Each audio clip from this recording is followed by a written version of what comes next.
¿Son los medios de comunicación responsables del incremento en la percepción de violencia por parte de la sociedad? ¿Cuál es el límite y la vinculación de los medios de comunicación, la libertad de expresión y la violación al principio de inocencia? ¿Cuál es el rol que juegan los medios de comunicación en una investigación criminal? Esta semana hemos tenido dos casos concretamente muy violentos en donde dos jóvenes perdieron la vida de forma extremadamente violenta, básicamente con un descuartizamiento, y los modos, la hipótesis del caso, la teoría del caso ya la manejarán las autoridades, pero que inicialmente han perdido y se tiene la pérdida de dos jóvenes vidas a raíz de un hecho de violencia. Pero en este programa no vamos a hablar concretamente de la investigación ni de la polémica que viene vinculada a violencia de género, asesinato y temas ya sustantivos y de fondo de las investigaciones, sino más bien a un comportamiento que tienen las autoridades y los medios de comunicación a tiempo de atender causas penales, denuncias penales, hechos de violencia, que es la exhibición de personas sujetas de derecho inicialmente reconocidas por nuestra Constitución, las leyes y el Código de Procedimiento Penal como inocentes, pero tratadas como delincuentes, como personas ya condenadas. La advertencia inicial de este programa es que en este no se trata de hacer apología de ningún delito ni eximir de culpa a los responsables, sino más bien velar por una conducta que no solo ocurre en este caso, sino ocurre siempre que la autoridad competente, los medios de prensa pueden y advierten una polémica, una serie de actos que pueden hacer subir sus ratings, que pueden hacer atraer más gente, más público, y que evidentemente genera una contaminación al proceso, lo más grave, una vulneración a derechos, y lo peor aún, una impunidad sobre lo que promueven y en realidad cometen. Entonces, ¿qué es este acto? Es esta exhibición que se realiza siempre que se logra capturar con hechos polémicos. Y ocurren sobre todo en dos delitos en nuestro país, que son precisamente los casos de corrupción y los casos de violencia, o los casos morbosos donde hay asesinatos, muertos y tragedia de por medio, inclusive con un soundtrack dramático que lo que hace es generar una serie de tensión y precisamente crear una serie de percepción de violencia en el público, que genera como tal una crisis análoga y social que por lo usual puede generar como resultado más violencia. En ese entendido, la hipótesis básica que maneja respecto a los hechos se desprende de un debate de si el papel de los medios de comunicación, las autoridades, violan o no derechos de los imputados. ¿Cuál es el ejemplo? Si una persona que está investigada por asesinato, salen, lo exhiben, lo muestran en las pantallas como culpable, y lo peor aún, en uno de estos casos, inicialmente en el del joven Anakin, no solo se exhibe al supuesto autor, a los supuestos autores, una chica y un muchacho, sino que también una de las autoridades refiere sobre el posible autor y la chica características físicas somáticas que a criterio de esta autoridad cumplen características propias de delincuentes. Un fundamento muy preocupante, lombrosiano y además muy antiguo, que rompe las barreras de la presunción de inocencia al considerar a una persona que porque tiene cara o no tiene cara de delincuente, o tiene los ojos más separados, la frente más chica, hace gestos, no hace gestos, ya es un delincuente. Y con la advertencia de que no pretendo desligar a las personas de su responsabilidad, quien tenga que pagar, que pague lo que corresponda, sino más bien con el hecho de que nuestras autoridades respondan de una forma más objetiva, y que además se impida cometer actos ilegales de las mismas autoridades. Entonces, conviene analizar un poco qué es el principio de inocencia. El principio de inocencia se basa en la premisa hasta un poco hollywoodense, ya de películas, de la cultura popular, que responde a la frase: todos son inocentes hasta que se demuestre lo contrario. La máxima está enmarcada procesalmente en nuestro Código de Procedimiento Penal, artículos 5 y 6. Estos dos artículos hacen una suerte de separación de elementos en el tratamiento de una persona. A ojo mío, la primera distinción que dan estos 12 artículos es que una persona es inocente y debe ser tratada procesalmente como inocente, y dos, se le debe tratar, además de procesalmente, como una persona digna de derechos reconocida por nuestra Constitución como inocente hasta que se demuestre lo contrario. Es decir, que no basta el tratamiento de que se rija por las leyes procesales como tal, sino que también se le debe hablar, tratar, conversar, razonar como una persona que no ha cometido un delito hasta que se demuestre esta calidad. Y vamos más allá cuando decimos que la presunción de inocencia representa el límite, desde mi punto de vista, a la punición penal, al poder punitivo que tiene el Estado de ejercicio de la acción penal, puesto que este es el trazo por el cual la autoridad puede ejercer una acción con los derechos, y además se le otorga la carga de la prueba al Estado, que lo convierte, y lo vamos a ver más adelante, en el principal autoridad para el ejercicio de esta acción. Entonces, este eje central por el cual se rige una investigación penal está vinculada claramente también al artículo 116 de nuestra Constitución Política del Estado, que también da estos dos criterios bipartitas. ¿Y qué nos dice la Constitución? Se garantiza la presunción de inocencia durante el proceso, y en caso de duda, la norma más aplicable regirá en favor del imputado y del procesado. Entonces, la máxima trata de que precisamente la persona tenga un tratamiento común, ordinario de una persona cualquiera, no una persona que ya es condenada. Y dos, que procesalmente es igual para su procesamiento, sus reglas procesales, las normas adjetivas, sustantivas como tal, ante los ojos de la ley. Entonces es desde mi punto de vista, un análisis que se debe hacer bipartita del elemento de presunción de inocencia y principio de inocencia. Pero entrando y excavando un poco más a fondo, se tiene que este principio de inocencia también ya ha sido estipulado y direccionado y emanado por jurisprudencia como la 1050/2013, la sentencia constitucional 1050/2013, que determina como al debido proceso un carácter de triple dimensión. ¿Qué significa esto? Que la presunción de inocencia es un principio, una garantía y también un derecho.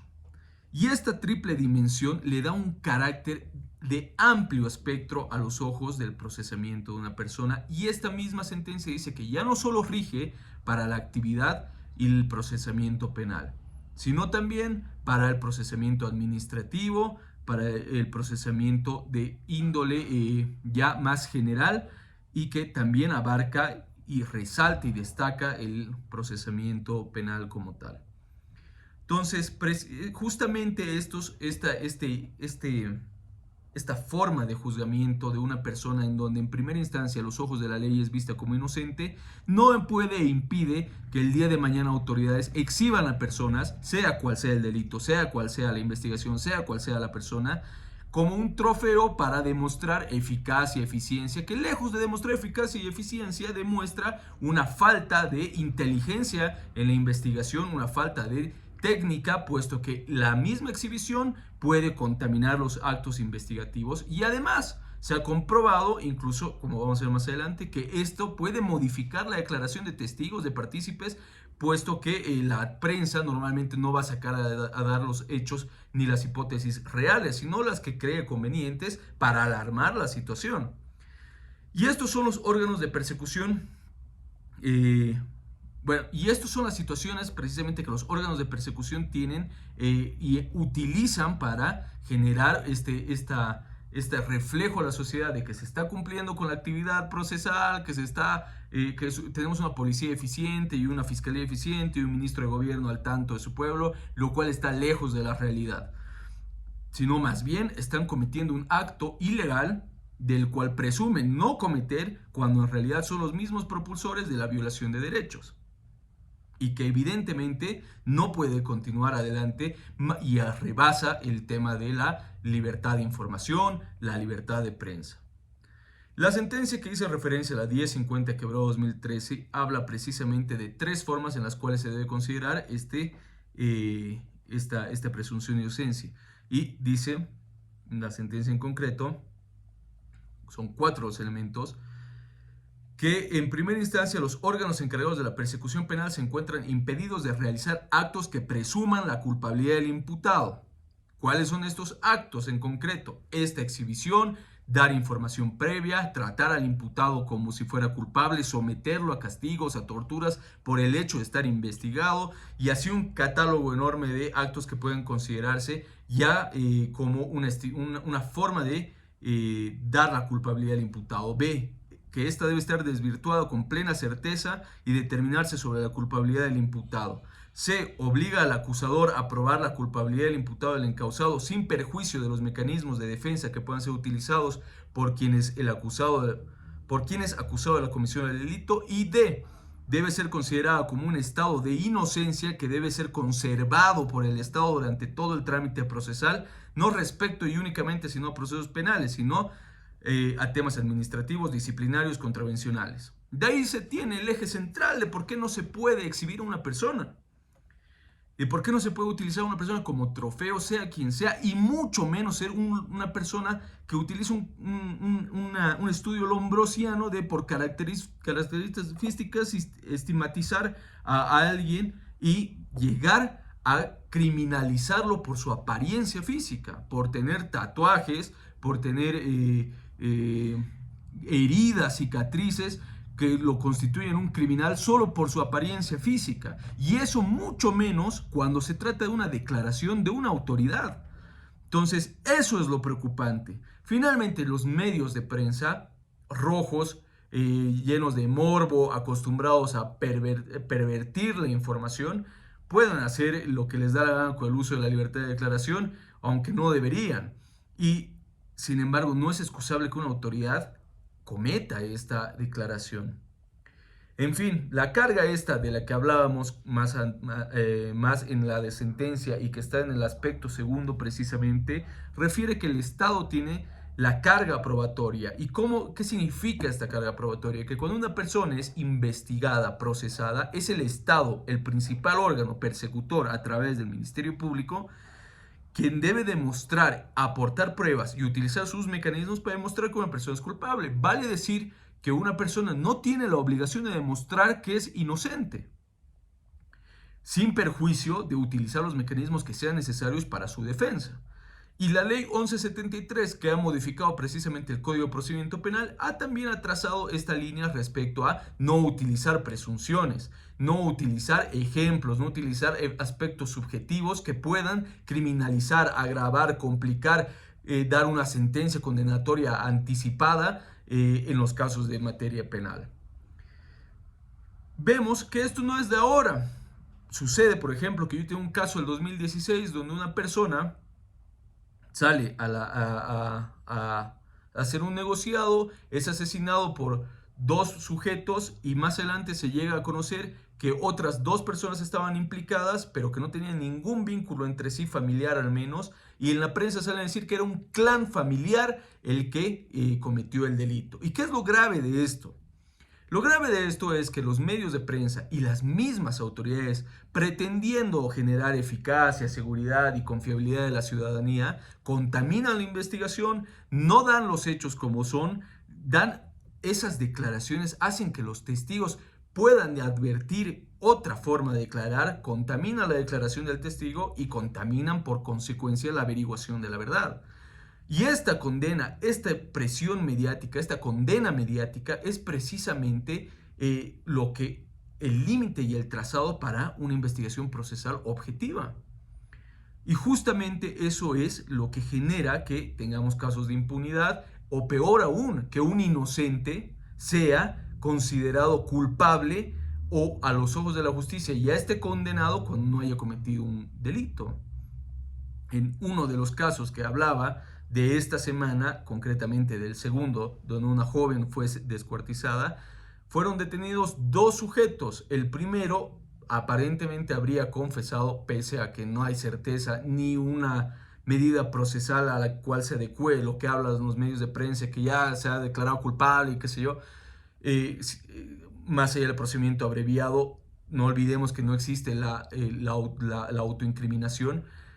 no en nuestro país. El segundo de estos refiere concretamente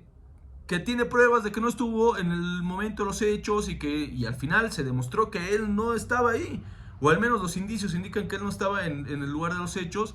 y ya salió en la prensa, ya lo condenaron de asesino, ya hubo una serie de lapidamiento mediático, y la ciudadanía, obviamente este joven, la cara, el rostro de joven exhibido por los medios de prensa, ha quedado destrozada para siempre. Y eso es un acto que no puede ser solapado por las autoridades y que tiene que tener un cese definitivo para velar precisamente por lo que más, las primicias que más gastan. Somos un sistema justo, somos un sistema procesal limpio, somos un sistema procesal que promueve los principios, los derechos, las garantías, que somos autoridades idóneas, competentes, pero tenemos que ellos son los principales que violan los derechos antes de iniciar la propia investigación. Entonces, no se puede confiar en un sistema que son los primeros vulneradores de los derechos. Y como decíamos, los delitos en donde más se ve esto son violencia, asesinato, donde más morbo puede haber e incluso donde se exhibe a la misma víctima. Y se ignora a la misma víctima y sus derechos al honor, a la imagen, a la reputación, y deja de ser a los rostros deja de ser a los ojos de la sociedad un rostro limpio, sino un rostro de víctima, victimizado, revictimizado por el Estado y violentado también en sus derechos principales. Entonces, justamente eso es lo que no se puede permitir por parte de la justicia. Así un poco de derecho comparado, México ha tenido un avance importante respecto a esta situación, ha emitido una recomendación, pues la Comisión de Derechos Humanos del Distrito Federal de México ha emitido la recomendación 3/2012, en donde se exhibe ante los medios de comunicación precisamente este postulado de personas detenidas y víctimas, además, que no son el primer motor de la agenda, según esta situación, pero que además representan para México un problema al momento de la investigación criminal. Y dice la recomendación, me permito citar, en términos más concretos, la recomendación aborda 4 elementos que normalmente se fundan en algunas de las críticas de las autoridades.